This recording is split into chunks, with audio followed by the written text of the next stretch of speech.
మేం కూడా ఒక ఆర్మీని తీసుకురావడానికి బయలుదేరాం.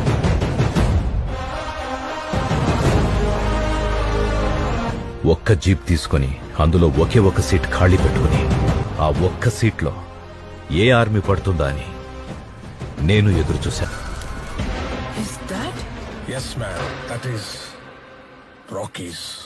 ఎంతమంది సార్? ఒక్కడు. ఇంకెవ్వరూ రాలేదా సార్? ఇంకెవ్వరిని పిలవలేదు. మనల్ని ఖాయమని కాటేరమ్మని బతిమాలుకుంటున్నాను. మనం ఎంత దేవుళ్ళన్నా ఈ పడావు పడ్డ భూమి మీదకి ఏ దేవుళ్ళు రారని ఎన్నిసార్లు చెప్పాలే. గోడను చూసి భయపడ్డాడు రా.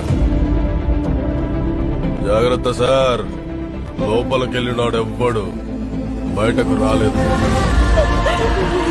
మళ్ళేం చెప్తున్నావే? పెద్ద పెద్ద గోడలు కట్టేదే భయపడి, బయటికి ఎవడిపోతాడని కాదు. దేవుళ్ళు ఎట్లనో రారన్నావు కదనే, అందుకే ఇటు తిరిగి మొక్కుతున్నా. లోపలికి ఎవడొస్తాడని. 25 ఏళ్ల తరువాత ఇచ్చిన మాట కోసం పుట్టిన నేలకి తిరిగొచ్చాడు.